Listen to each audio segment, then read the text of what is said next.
Welcome to an episode of Zov's Takes.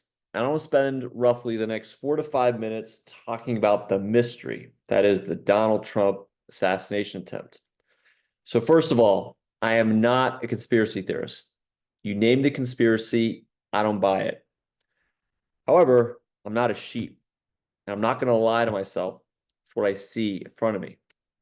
For example, if you look at JFK's assassination, the Warren Commission took less than a year to come up with 888 pages to conclude that President Kennedy was assassinated by Lee Harvey Oswald and that Oswald acted alone. 3 shots in about 8 seconds.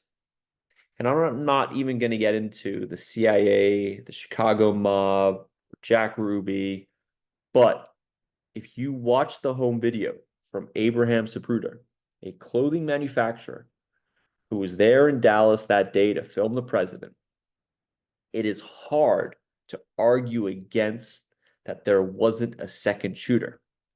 I have slowed down Zapruder film as much as you can slow it down on YouTube.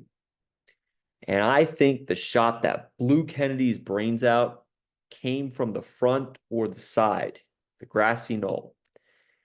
Definitely not from behind where Oswald was. You see the bullet hit Kennedy, and I put the link for the film, the video in the description. You see the bullet hit Kennedy in the side of the head, and Kennedy's head goes back, the famous back into the left. And that is why I think something fishy was up. And in my gut, I don't trust the Warren Commission. Now, the Trump assassination attempt. The day Trump was shot, the BBC did an interview with that redhead local business owner who said, we, as in the crowd, were pointing at the shooter and telling the police that there was a guy on the roof with a rifle. Police didn't do anything. And then the second video, and again, all these videos are in the description. The second video came out, home footage, and they're literally filming Thomas Matthew Crooks, the shooter, getting in position on the roof. And you could hear a woman yelling, "He's on the roof." And finally, the third video is footage of people near the building where the shooter, Crooks, was yelling, "He's got a gun." And they start running, and then you hear the gunshots. 8 shots. Remember, 8 bullet casings were found near his body. And in the nearly 3 weeks that have passed, all we've gotten from the Secret Service is that, one, they didn't want to put someone on a sloped roof, and 2, a tree might have impaired the vision of some of the snipers. Now, listen, I understand that breakdowns happen.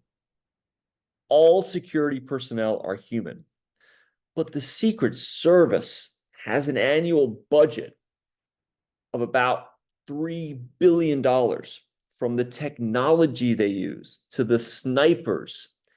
This is a world-class security team.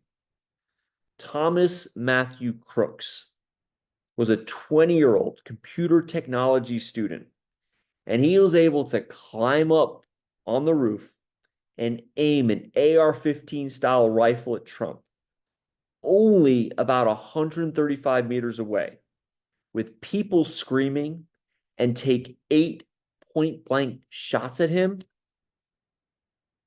In my gut, at this point, it doesn't make sense. And I'm really looking forward to the findings of the FBI's investigation. Let me know what you think in the comments, and have a great night.